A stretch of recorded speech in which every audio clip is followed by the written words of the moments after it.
So, as you know, we continue our course Introduction to Optoelectronics. And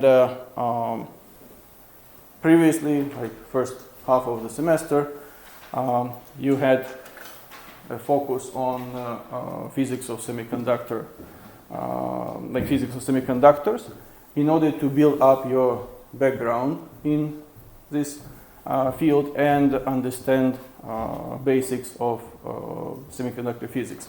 However, we need to proceed further and deal with already some kind of application of this material science of physics of semiconductors in devices. So today I would like to have some introduction first before we go into this physics of semiconductors. And this introduction, I actually wanted to start with the question, why is doping important? Obviously, we will skip how doping in sports is important, but believe me that in semiconductors, doping actually means much more than even in field of sport. So let's define what is doping. So we want to change intentionally electrical parameters of semiconductor materials in a wide range, and for that purpose we add some dopings, either P or N type dopings. So now let's imagine that we have three blocks of some type of semiconductor, P type semiconductor, but all of them are the same in terms of their type of conductivity and electrical properties. So we put them all together, and what is your expectation?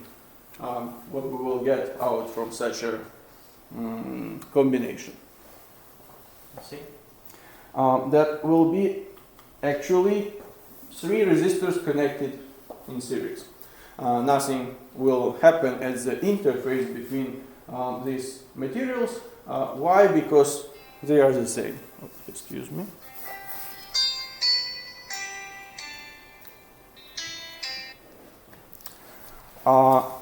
However, if we change just one piece of this semiconductor material and pick up the same semiconductor but with N-type doping, we will actually form a transistor. So we create two interfaces between P, N, and P regions, so-called PN junctions, and we will definitely focus on this a lot in our discussion of semiconductor and optoelectronic devices, because PN junction is a building block of any semiconductor device. But let's focus now a little bit on the importance of solid-state transistors. So actually, William Shockley, John Barney, and Walter Brattain, they invented solid-state transistor. It was 1947, and in 1956 they received Nobel Prize in Physics for this contribution. Many scientists, including myself, strongly believe that invention of solid-state transistor is one of the most influential invention of all human history. Probably you can compare this with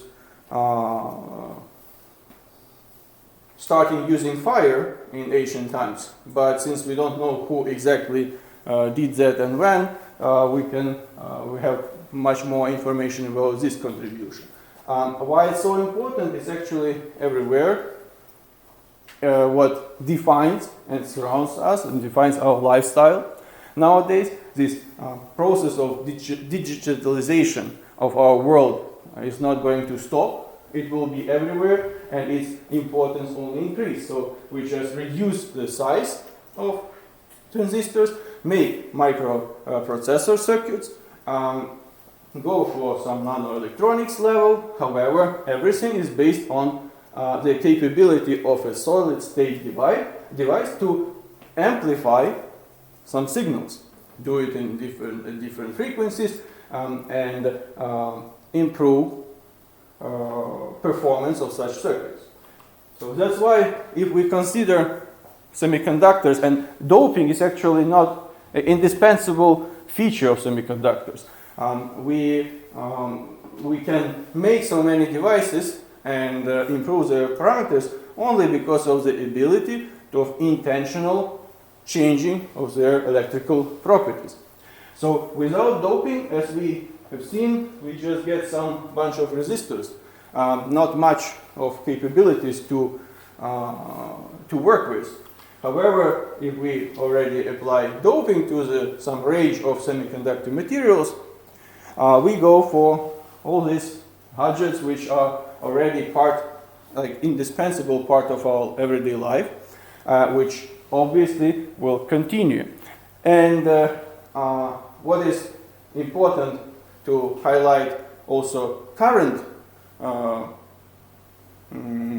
value of physics of semiconductor devices in general. So this is general picture. However, currently different processes are going on in our society and in the world economy. I'm sure you heard about so-called shortage of semiconductor chips and microprocessors. Different segments of economy nowadays suffer from this shortage, and literally shortage comes, of course, it comes partially from some logistical issues. However, the key reason it literally not enough produced because of rapidly growing market. So that's why key players in field of semiconductor industry, specifically, hello, you're welcome, specifically such as Intel and TSMC, so it's Taiwanese foundry, so-called organization which accepts orders from different manufacturers and produces microchips based on their design. Also, Intel is actually a combination of both. They design microchips and manufacture them. They start to heavily invest, like multi-billions investment, into development of new fabrication sites, which are going to locate in Arizona, in Ohio, also in Arizona TSMC, which is Taiwanese, but still they want to grow their global presence. They invest heavily into development of fabrication sites also in the United States, consider quite actively developing also in Western Europe, in particular in Germany, and German government as well as Chinese government also heavily invest in this field in order to secure certain level of supply of these advanced semiconductor micro circuit devices for the needs of their economy growth. So obviously all these fabrication sites will require qualified specialists, and that is already a thing. However, it's only going to grow. In the time frame of next 5 years, the demand for specialists in field of semiconductors, in field of semiconductor devices, electronics, is only growing, and they build factories, someone has to process them, so there should be process engineers, researchers, and developers. So currently in this situation, this field is actively developing and attracts a lot of investment both from money point of view and human resources. With this introduction, I believe you now clearly understand the value of this information and this knowledge which you have a chance to learn and understand during our course. We can proceed closer to our questions related already to semiconductors and basics of physics of semiconductor devices. So I believe you have already seen this quite famous image from very well-known source book, Z Physics of Semiconductors, Semiconductor Devices, and it's one of the, probably you can call it a kind of a Bible in the field of semiconductor devices, because it's globally accepted source of information for both scientists and engineers. So here we see some cases discussed for charge carrier concentration in silicon, which is not doped intrinsic silicon, P-type and sorry, N-type and P-type doped silicon. Any comments from you guys? How can you interpret, for instance, what you see here? So what do we have here? That should be some background knowledge which you gained from the first part of the course. I'm sure you've seen this image. So we have band structure, like conduction and valence band. So here, what this supposed to be?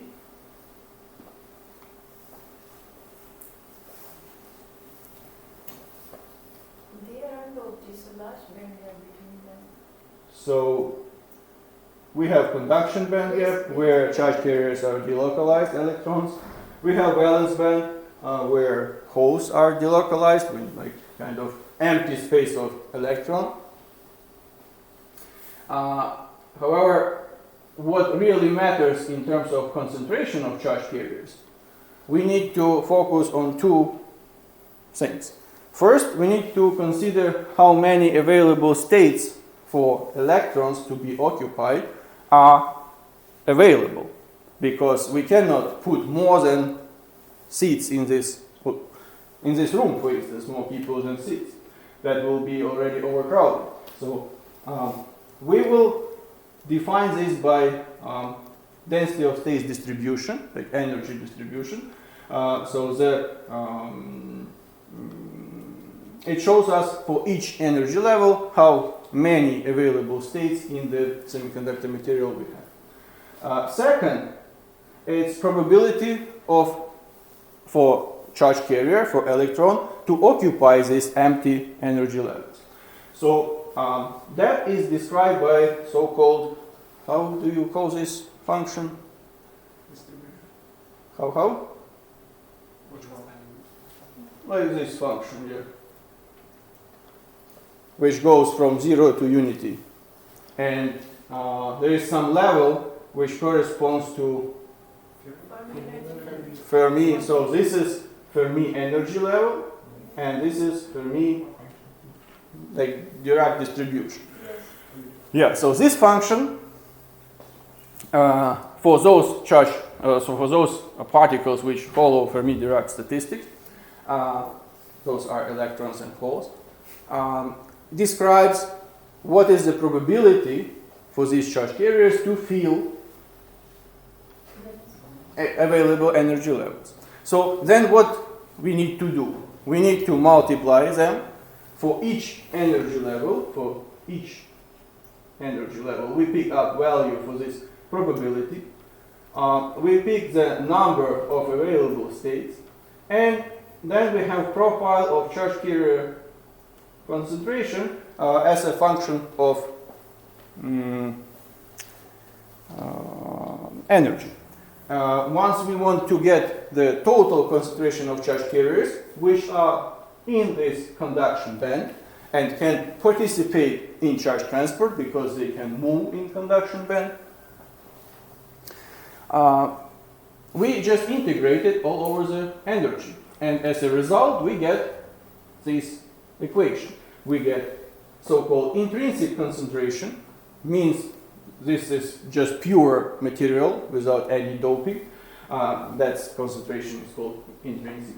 We have concentration of holes equal to concentration of electrons because they are equal. Fermi energy is located close to the middle of the band gap. since we have equal amount of electrons and holes, they are created only because of thermal generation.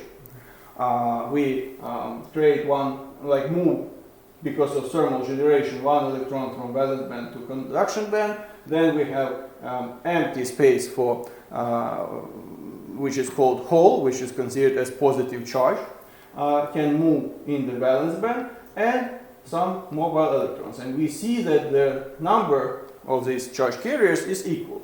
Electrons concentration is equal to hole concentration. Then we have effective density of states for at the bottom of the conduction and top of valence band, and exponential function which defines how that has the biggest contribution towards the final concentration of charge carriers. And here we have band gap and temperature in the denominator. So the larger band gap, since we have minus here, means we will have lower intrinsic concentration at given temperature. So means that it will be less probable thermal activation of electrons from valence band to go to conduction band. So this is intrinsic semiconductor. However, we also have these doped semiconductors. So for doped semiconductors, as you see, we have some energy levels created by, for this particular case, by donor doping atoms. So they are located close to the conduction band. It's easy at room temperature to activate because this gap is much smaller than this gap. It's easy to thermally activate them, so we can populate conduction band with free electrons, and they can participate in charge transfer. So now Fermi function, distribution, and Fermi energy is kind of upshifted. So we have Fermi level closer to the bottom of the conduction band, and here we can get the concentration of electrons. So now you see we have more overlap of these larger values of Fermi function with density of state distribution. Density of state distribution doesn't change, so we add really little amount of these doping atoms, so they don't really disturb the crystalline structure. We do not change the density of state distribution. However, Fermi function is kind of uplifted, and that's why we have broader overlap. So here, when we have a product of density of states and Fermi function, we get very good overlap, like so quite a lot of charge carriers available in the conduction band. So if we integrate, we get this equation. And here, in the exponent, instead of already band gap, we have conduction band minus, like bottom of the conduction band, which is here, minus position of Fermi level. So instead of having in the exponent huge band gap, we have only this depth of Fermi level location in this semiconductor with respect to conduction band. So similar things happen when we have p-type doping. So in that case, we add so-called acceptor type atoms in the framework of our semiconductor, and it is located close to valence band. So means that here the gap is very small, and valence band, all energy levels in the valence band, they are always filled with electrons. That's why here all these states are filled with electrons. We have plenty of electrons, and it's easy to thermally activate electron from valence band to this shallow acceptor level located close to the top of the valence band. And as a result, we create a lot of free holes. So we don't have free electrons, but because these electrons are fixed, trapped with acceptor doping centers. And here we create a lot of free holes which can participate in charge transfer. In this case, Fermi function and Fermi level, they are shifted downwards, closer to the top of the valence band. And here we already have this large overlap of density of states in the valence band and Fermi function. So we get a lot of free holes, which concentration is given by this equation. Here we have this Fermi energy also, like Fermi level, and concentration of holes here much larger than concentration of electrons, because all these thermally activated electrons are trapped at the acceptor centers, and they do not go to the conduction band where they can participate in charge transfer. So these are the fundamentals we definitely, so everyone should remember this plot and be able to understand and explain it very clearly, because this is one of the key fundamentals for further work. And also these equations are very, very important. So all this what we have here is actually about so-called equilibrium condition, thermal equilibrium.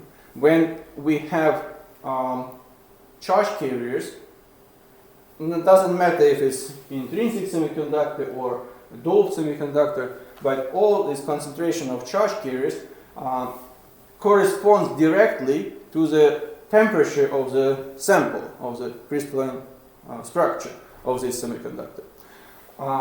As I mentioned already, for each of these cases, I mentioned that we need some thermal activation process. So for intrinsic, it requires much larger energy because we need to transfer electron from valence to conduction band.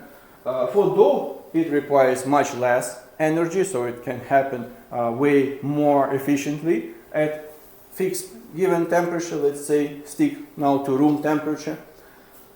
However, all of these processes require thermal activation, what means that it can take energy only from vibrations of crystalline lattice. If we don't have this energy, like enough of this energy, we cool down our semiconductor, we go to another thermal equilibrium condition, and eventually we will have thermal equilibrium charge carriers which will correspond to this given temperature if other parameters will not change. So that means thermal equilibrium. It takes some time to reach thermal equilibrium, but under steady state condition we reach thermal equilibrium. So pretty much everything what you learned previously about semiconductors was related to this state of thermal equilibrium, when we have so-called single Fermi level, which describes both electron and hole concentration. Because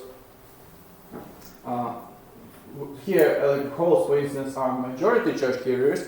Those charge carriers which are dominant in concentration are called majority. Those with smaller concentration are called minority. So for concentration of holes is this equation. For concentration of electrons, we will also have similar equation which will take into account this current position of Fermi energy. So we have one Fermi energy which describes its position within the band gap, describes the concentration of both types of charge carriers, electrons and holes. However, that is obviously not always the case when we have thermal equilibrium, and there are like several possibilities specifically related to field of optoelectronics and photovoltaics when we need to operate at non-equilibrium condition. So from your point of view, how besides thermal activation we can create excessive concentration of charge carriers, introduce more charge carriers into semiconductor. So any suggestions?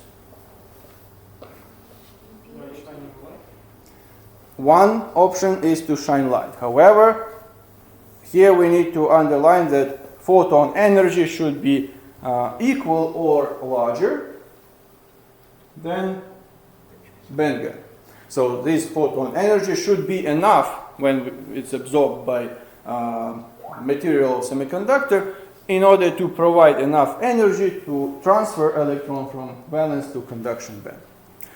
There are other options. You can also inject charge carriers. So for instance, if you have electrodes attached to your semiconductor, apply some external bias, and that, because of this potential difference between electrodes and internal electric field, you inject charge carriers from external electric circuit into material of semiconductor. So that is also one option. When even in the dark, without any light, you can also increase concentration of charge carriers, and those charge carriers will be non-equilibrium. So let me switch to some slides where we can write. Let us consider how so the main question for us now will be first how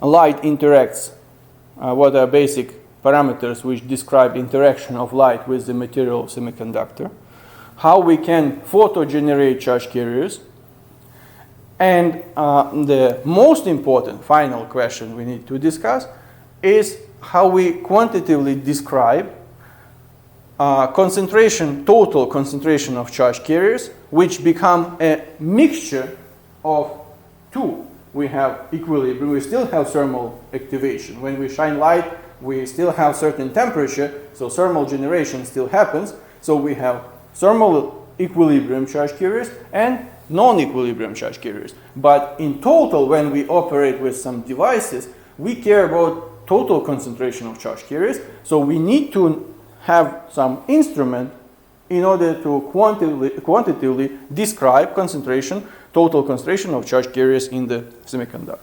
So let us assume that we have some let me change it. Have some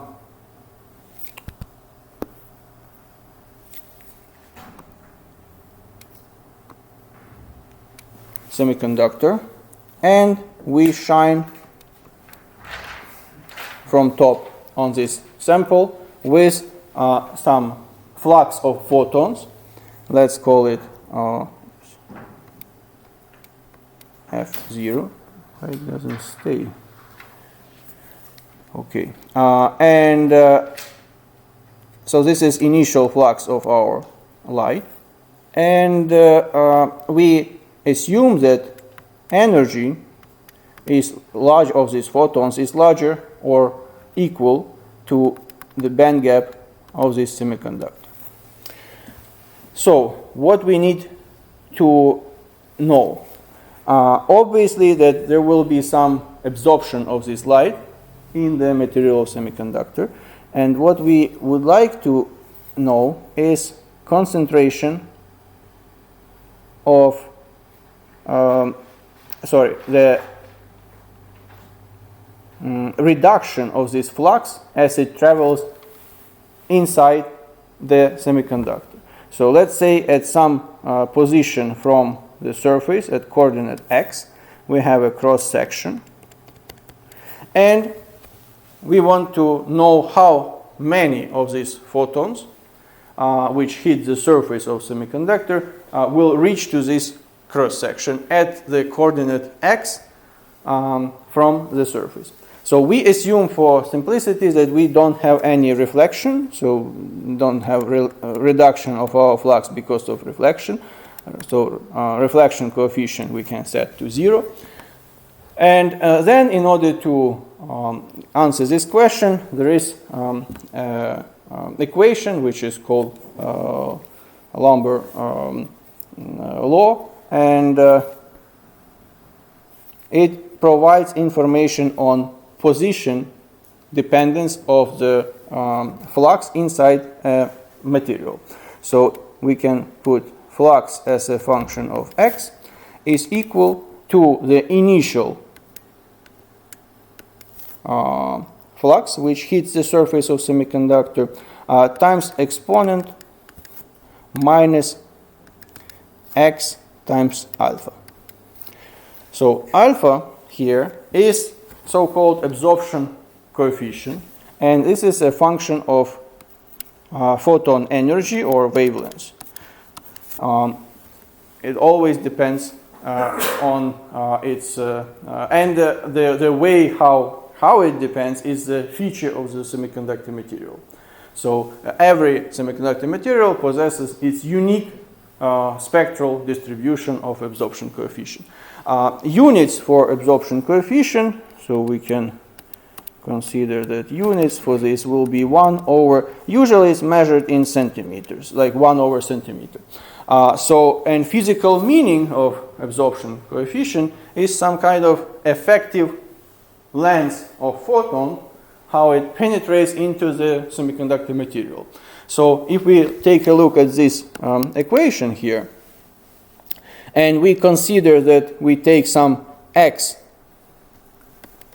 some coordinate, which is equal to 1 over alpha, then definition, like physical kind of meaning of absorption coefficient, will be some length of penetration of this flux into the semiconductor, during which the flux itself reduces by Euler's number E, because we have this unity in -1 in the argument of the exponent function. So it's considered that if flux reduced by number of E means that it defines some effective depth of penetration of light in this semiconductor. So with this we know how this flux will be distributed within the semiconductor material. Now we also remember, I mentioned, that we have photon energy larger than the band gap. Means each absorbed photon will create some electron-hole pair. It will excite electron from the valence band, put it in the conduction band, and there we will have mobile hole and electron, which are not in thermal equilibrium with the semiconductor. So that will look something like this. We have here band gap, e.g. Then we have some photon, h nu. Here is our hole. Then we thermally activate electron, which is some negative charge. Here is positive charge. We mentioned that photon energy should be either equal or larger. Means this is the case, that when photon energy is larger than band gap, then electron, which was located at the top of the valence band, is activated higher than the bottom of the conduction band. So this is EC, EV. So we have some energy, like excessive energy here. So what happens with in this case? Because of interaction with the crystalline lattice of semiconductor, this excessive energy is transferred to the material itself, so to the vibration of crystalline lattice. This process is called thermalization process, and within very short interval of time, something about 10 to minus 12 seconds, this excessive energy is given to the crystalline lattice of semiconductor, and this photoexcited electron resides at the bottom of the conduction band with the minimum possible energy. Since this process is happening so fast, we can consider still standard distribution of charge carriers, which we apply the statistics for equilibrium charge carriers, because 10 to minus 12 is very fast process, which is much shorter than any type of recombination processes which can happen with these charge carriers. It's somewhere in the range of 10 to minus 6, so like 6 orders of magnitude difference in time scale. So before something can happen with these charge carriers in terms of charge transport or charge recombination, which we will learn in details quite soon, it changes its energy and resides pretty much in the same energy scale as equilibrium charge carriers. So in terms of their behavior in the scope of recombination and charge transport, they will behave in similar way as equilibrium charge carriers. The only difference will be that now, before shining light, we had some N naught and P naught charge carrier concentration for holes and electrons in this semiconductor. Naught stands for equilibrium, thermal equilibrium condition. And after shining light, let's say we have steady state condition, we continuously shine light, we create per unit of time certain amount of charge carriers, excessive non-equilibrium charge carriers. So eventually we will have plus delta N and plus delta P. So total concentration of charge carriers in the conduction and valence band, then we can represent as N is equal to N naught plus delta N, and P is equal to P naught plus delta P. And how we describe this is actually the main question. How we quantitatively give the definition of this concentration, total concentration of charge carriers. So in order to come closer to this understanding, first what we need to understand is what is generation rate.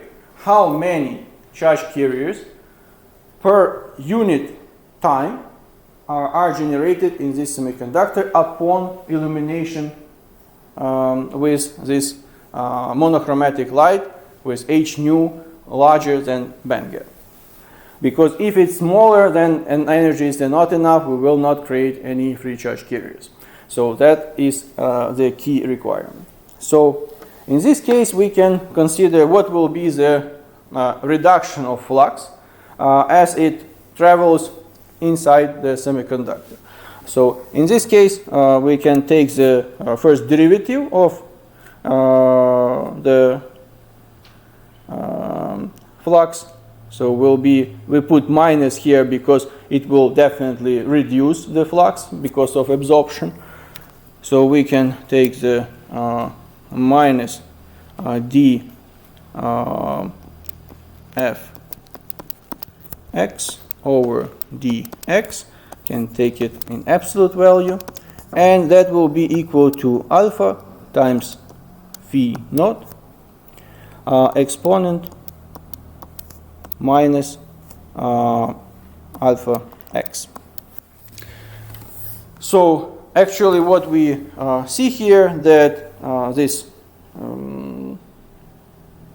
will be the reduction of flux per unit length of the, per unit depth of the penetration in semiconductor, and this will actually stand for number of photons which were absorbed, so which were absorbed by the semiconductor material. If they were absorbed, there is a chance that we create free electron hole pairs. But this is only a chance. It doesn't mean that it always happens. That's why we introduced some additional parameter as quantum yield, which tells how efficient is transformation of this event of absorption of photon energy into free electron hole pairs. And we can represent then the so-called generation rate, which we can write G function of x, generation rate as a function of depth in the semiconductor, equal to this quantum yield, that let's mark it as beta, times alpha f as a function of x, because this is actually our function. It's f as a function of x. So now we have the generation rate, which tells us in units how many charge carriers were created per 1 second in 1 cubic meter or centimeter of our semiconductor. So it actually has this generation rate has units of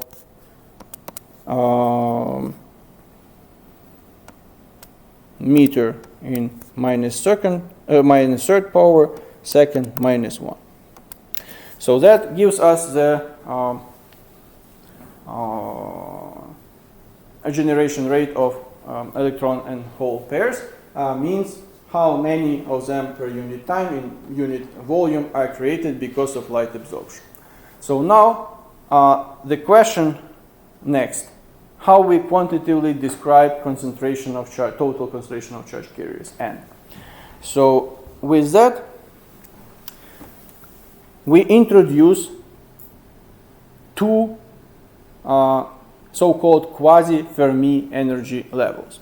So let me maybe come back here, and they, as you remember from previous slides, we operated only with single Fermi level, which was applicable for determining concentration of electrons and holes, both of them.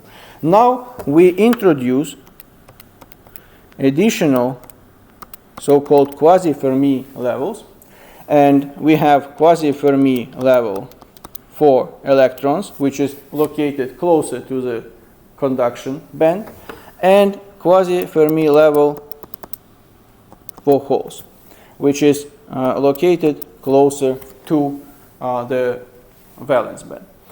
So with this, when we introduce these quasi-Fermi levels, we can separately, by employing each of them, determine concentration of charge carriers, total mixture of equilibrium and non-equilibrium. So for electrons, we can write like n naught plus delta n will be equal to NC, effective density of states at the bottom of the conduction band, exponent minus EC minus EFN divided by KT.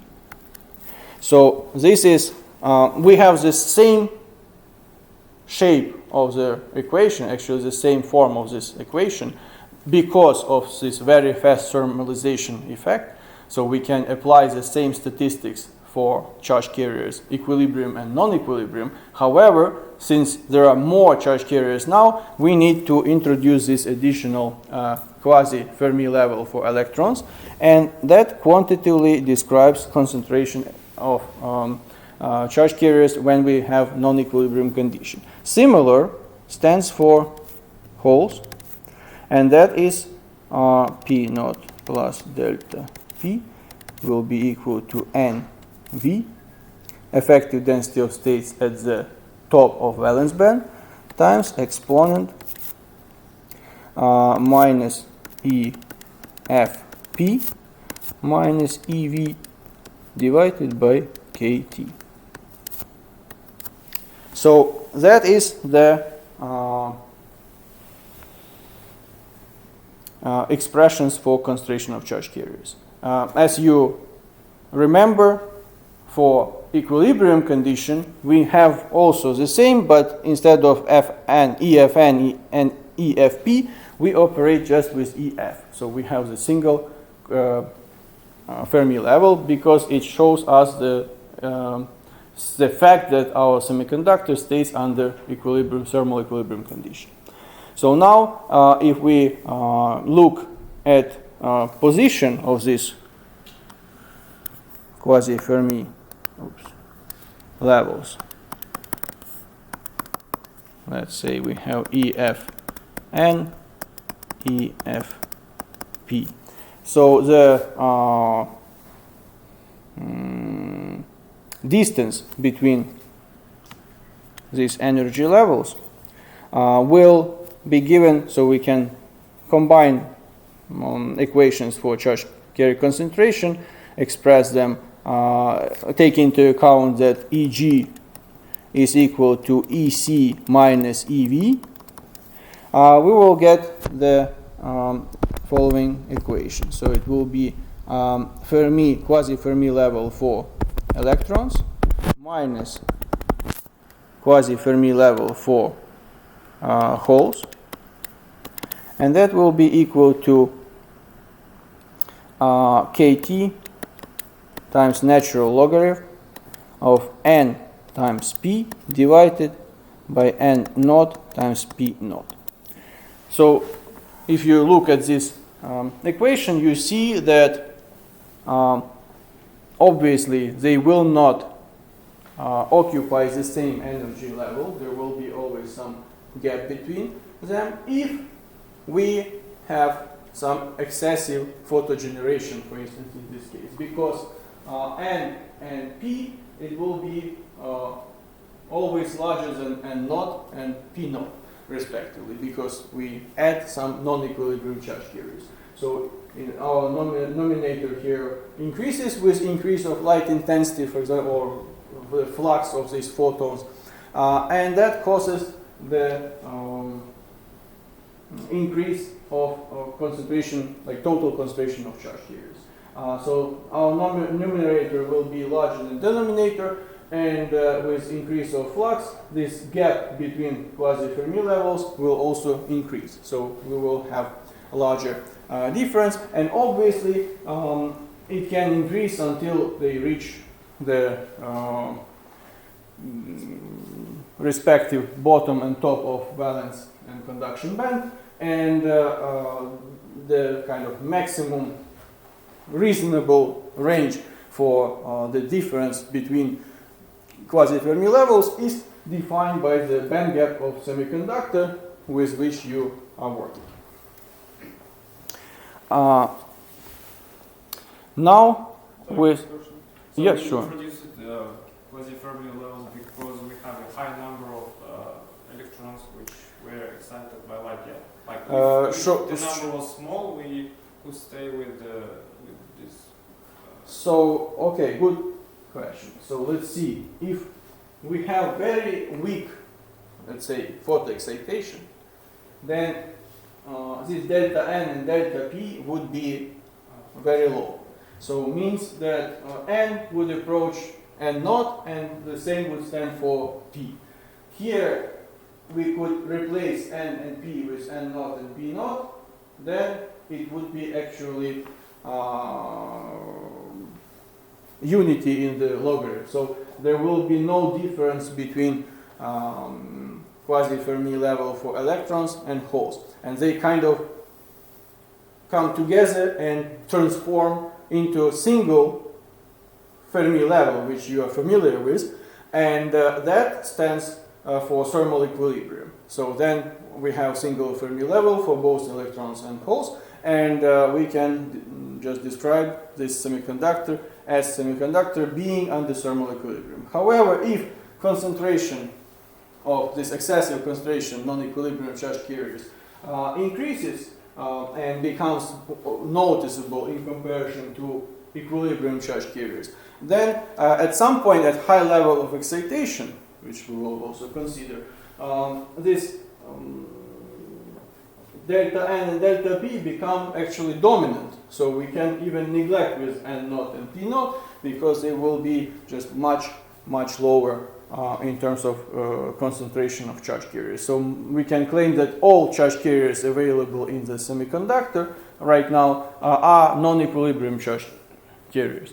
And then, of course, we will have this maximum split of quasi-Fermi levels. They will go as far from each other as possible. It's another, like, one fundamental thing when we talk about solar cells later on.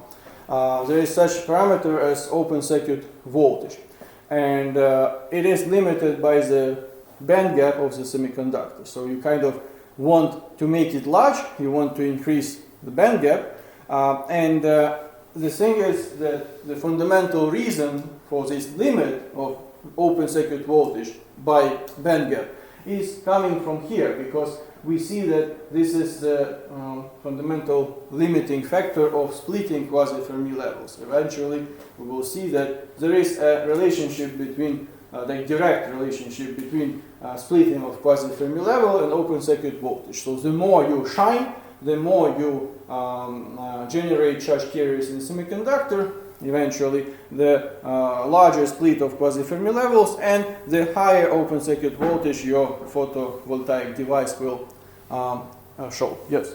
So, for the change in N, when we have high difference in N and high difference in P, for the equation, if you put them into the equation where we have KT lane, changing N and changing P over changing N and changing P, wouldn't the Fermi level of N and Fermi level of P be equal?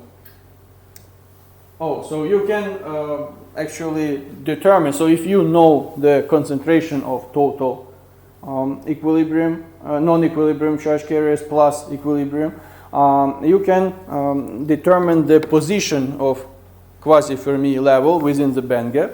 So we can write, for instance, that actually EC minus EFN plus EFP minus EV, so means that we are talking about these gaps here. So this is EC and this is EV. So these gaps, so their sum, it will be equal to EG minus KT natural logarithm of N times P divided by, we can write N naught times P naught. Or we can write instead of this, we can write instead of it just Ni square. Concentration, intrinsic concentration in second power, because it will be always equal. So you should also remember that Ni square is equal to N naught times P naught. It comes from the in case of thermal equilibrium. So that's positions of quasi-Fermi levels for electrons and holes within the band gap, and we see from here that we have the width of the band gap minus the gap between these two quasi-Fermi levels, EFN and EFP. So obviously, if there is no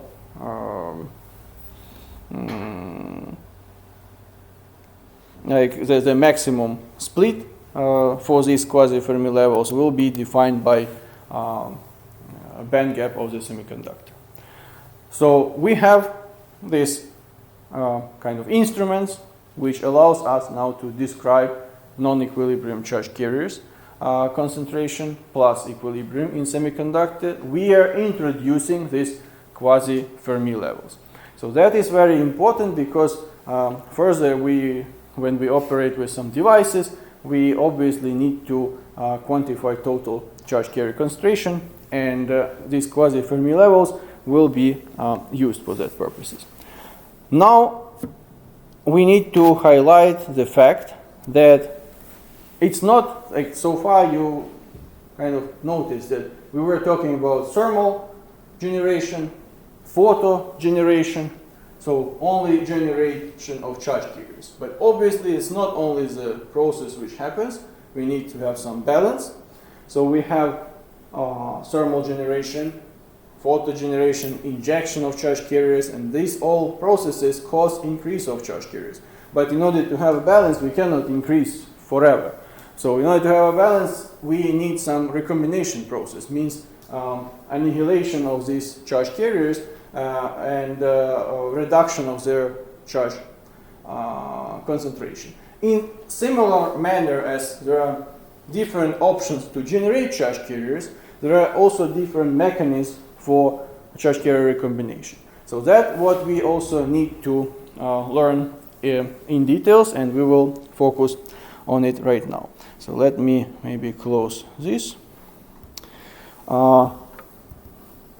and consider band-to-band recombination as the first step. So imagine a semiconductor under thermal equilibrium in the dark, there's no light. We have obviously only thermal generation. We have some excitation of electrons from valence to conduction band. And obviously, in the same time, since we have detailed balance, we observe some recombination process. When charge carriers like free electron and hole meet each other in the volume of semiconductor, that's called band-to-band recombination or bimolecular recombination. So it involves two charge carriers to realize this recombination process. So single electron cannot recombine with itself if it's so bored. It has to meet another hole in order to recombine, so we get electron neutrality, and certain energy is a result of this recombination process. Obviously, if we can generate charge carriers by absorbing phonons, like thermal quantum, quantums of thermal vibration of crystalline lattice, or photons energy, means also that we can get in this form of energy result of recombination process. So it's either it can be this energy can be released to crystalline lattice, or it can provide some create some photon and be so-called radiative recombination. So when we have band-to-band recombination, electron comes back to valence band, and this energy is released in radiative recombination. So we will focus on radiative recombination specifically because it's very important type of recombination. However, here we can discuss, so this with you, we can denote the net recombination rate. So net change of charge carrier concentration. So it gives defined by first derivative over time for electron and hole concentration. Obviously, they should be equal because they meet with each other and recombine together. So we can have total recombination rate minus total generation rate. So that under equilibrium condition should be equal because we should generate as much as recombine per unit time. So again, this equation, which stands for relationship between the product of equilibrium charge carriers with intrinsic concentration, no matter, by the way, if we have doped semiconductor and or intrinsic semiconductor, this equation is always valid for equilibrium condition. So this recombination rate obviously should be proportional to the total concentration of electrons and holes, since we need both of them. They need to meet. The probability of this event of recombination, band-to-band recombination or bimolecular recombination, is obviously proportional to the product of concentration of free charge carriers, electrons and holes.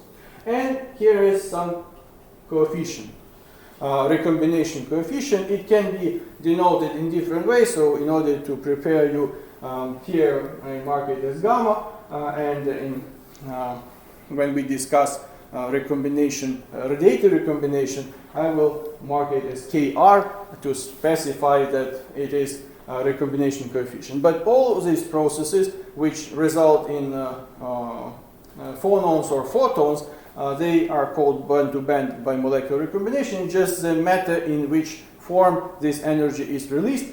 Obviously, we want to have this energy in, we want bimolecular recombination to happen via radiative mechanism, because then we will have minimum losses possible, because if there is a possibility of material to absorb photon with certain energy and create an electron-hole pair, then fundamentally it should be possible to get out this photon by recombination. So that is kind of fundamental feature. All other recombination processes which result not in radiative recombination is kind of some process which we can avoid. So if we have them, we want to do something in order to reduce their contribution as much as possible, because eventually we want to have only that what we cannot avoid. And we cannot avoid this fundamental radiative recombination. But we describe this recombination rate under thermal equilibrium with this equation, obviously proportional to concentration of electrons and holes, this proportionality coefficient, which is called recombination coefficient, and that should be equal, according to steady state, to thermal generation rate. So that everything is nice and clear until we shine light on this system. So besides thermal generation, we shine light with photon energy larger than the band gap. We create additional charge carriers, and the non-equilibrium charge carrier concentration are given here. Delta n is equal to delta p, because we create in pair. We always create electron-hole pairs. If we create electron which moves from valence band to conduction band, it always means that we have hole left behind in the valence band, and also can contribute to charge carrier concentration. So now we have some changes, because we increase charge carrier concentration, and this net recombination rate will be given as increased recombination minus thermal generation. So that will happen when we turn off the light. So we don't have, in the moment when we turn off the light, we have many charge carriers, which already non-equilibrium charge carriers, but they start to recombine, and we don't have photogeneration, so concentration of charge carriers will decrease. So this recombination rate for this condition will be given by the same recombination coefficient gamma, but here will be concentration, total concentration of charge carriers, equilibrium plus non-equilibrium. And then, since we already turned off the light, generation rate will be defined only by thermal equilibrium conditions. So that can be expressed as gamma times np minus n naught times p naught. So that will give us net recombination rate for bimolecular recombination. Now, if we open this parenthesis, take into account for n and p that they are given as n naught plus delta p, and open this parenthesis, we will have eventually this expression. So will be net recombination rate, bimolecular recombination rate will be equal to recombination coefficient times n naught plus p naught plus delta n multiply delta n. Here we also consider that this fact that delta n is equal to delta p, so we kind of get rid of this delta p. We can use delta n everywhere. And at this point we need to consider two possible conditions which are different from each other in terms of recombination dynamics. So first, it's low level of injection or excitation, and high level. So low level means that excessive non-equilibrium charge carriers is much smaller than the equilibrium charge carrier concentration. Opposite stands for high level of excitation, when we have excessive charge carrier concentration much higher than equilibrium charge carrier concentration. So let us consider separately both of these cases. So first level, low level of excitation or injection.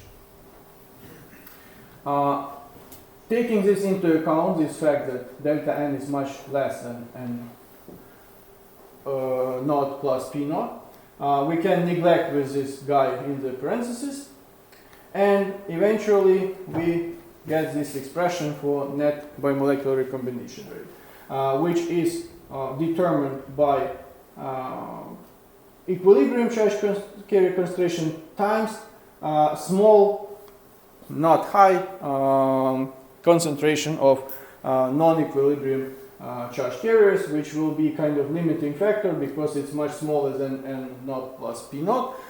So that will define the fact that this bimolecular recombination will be its rate limited by small concentration of non-equilibrium charge carriers. Another parameter which is very common and important in the scope of semiconductor physics and semiconductor devices is so-called recombination lifetime, tau. So net recombination rate, not only bimolecular but any of mechanisms of recombination, can be expressed as excessive non-equilibrium charge carriers divided by this tau. Tau is recombination lifetime.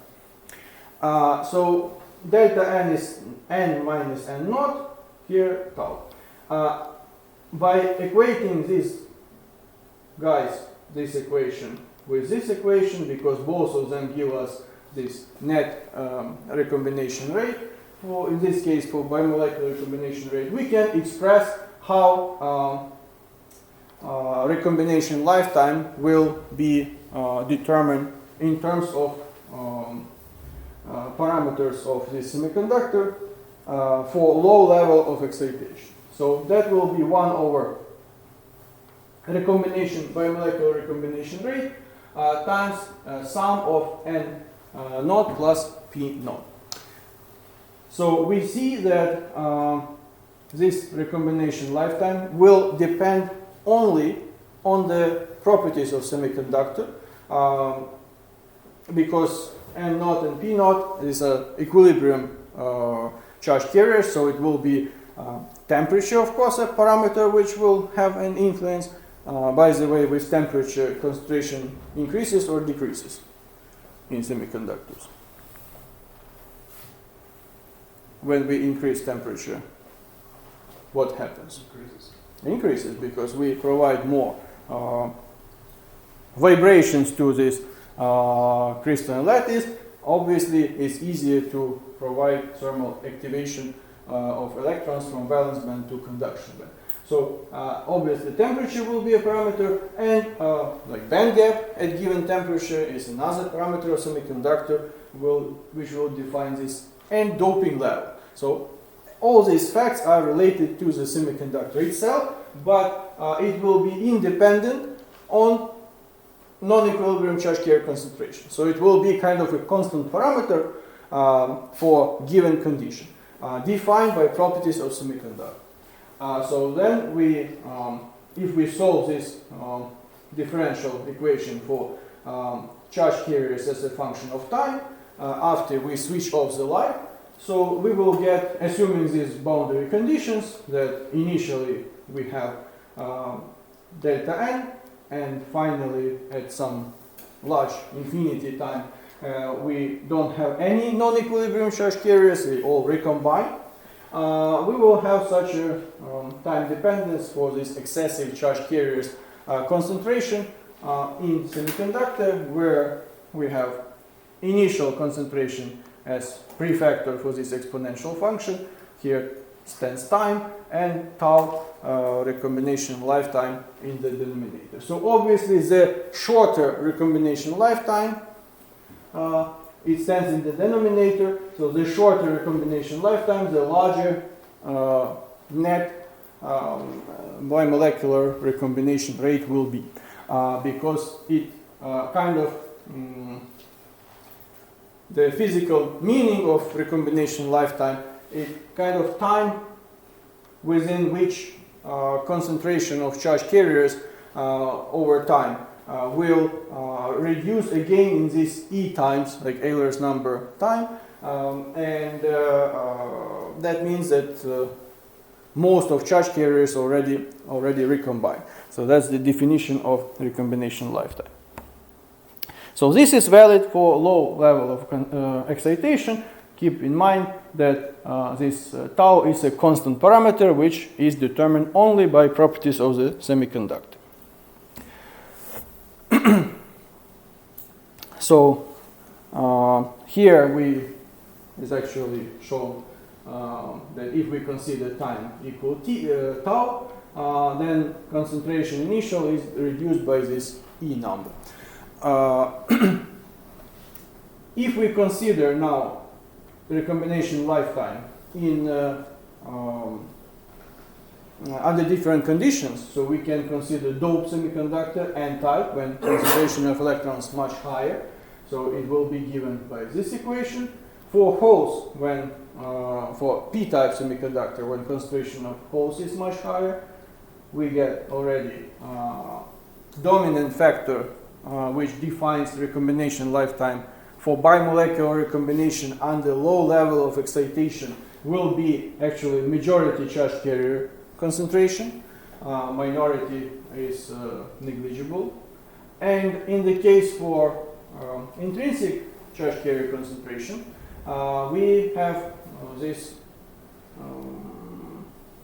expression where we have 2 times bimolecular recombination coefficient times Ni concentration. So just to remind you, probably I can write here, Ni is equal to square root Nc times Nv times exponent minus Eg divided by 2 kT. So this means that it will have recombination lifetime for intrinsic semiconductor will actually be a quite strong, will experience and possess some quite strong dependence on temperature and band gap of the semiconductor, because we have this exponential function which is kind of embedded here. So these are cases considered doped and p-type and intrinsic semiconductors, which give us a recombination lifetime for bimolecular recombination under low level of excitation. Now let us go and consider more, let's say in the field of optoelectronics and photovoltaics specifically, it's more common case when we have quite high light intensity and create quite a lot of non-equilibrium charge carriers. And very often their concentration is much higher than concentration of equilibrium charge carriers. So in this case, we go from this equation. We can neglect with N0 and P0 because they are much smaller than delta N, and we come to this delta N squared.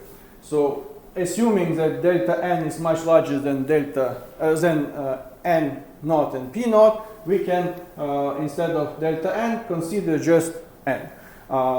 We can claim that total concentration of charge carriers is defined only by non-equilibrium charge carrier, which we created by photoexcitation or injection in our semiconductor material. That's what I told before. So solving this differential equation also gives us time dependence of excessive charge carrier concentration. Now it will be some reversal proportionality to time. And what is the most important here, the recombination lifetime. So we have net recombination rate equal to gamma times delta N squared, and definition of, so we can define this net recombination by molecular recombination where recombination lifetime, where will be delta N divided by recombination lifetime. from combining these two right sides of these two equations, we get recombination lifetime. In this case, it's so-called instantaneous recombination lifetime, equal to 1 over bimolecular recombination times delta n. So why instantaneous? Because it has unique value at given moment of time. If we turn, so we discussed this in the scope of the situation when we shine light, turned it off, and charge carrier concentration reduces because of recombination of charge carriers. This non-equilibrium charge carriers means that this excessive recombination of non-equilibrium, excessive concentration of non-equilibrium charge carriers will be a function of time. So actually we have shown this. If we come back, yeah, so this is the function, how it will reduce with time. And for each moment of time, there will be some value for this delta n. So in this case, recombination lifetime is not dependent on the properties actually of semiconductor, besides recombination coefficient. We will discuss this in details because that requires a specific lecture dedicated to this specifically radiative recombination coefficient for bimolecular recombination. But the second term will be determined only by level of excitation, like residual concentration of excessive non-equilibrium charge carriers. And that's why it has this term instantaneous recombination time, which should be taken into account that it changes over time and doesn't stay as a constant parameter. So with this, I believe, yeah, this is everything actually what I wanted to tell you for today. So when is over of our lecture? In time? 45. 45. Oh, okay. I just took a bit more of your time. So you have a lecture after this classes. Okay. Good. Then next time we will continue with recombination. I believe we will focus on recombination coefficient. Recombination coefficient for radiative recombination, determine how we can quantify it and how it depends on other parameters of semiconductor materials. Okay, thank you very much for attention and see you next time.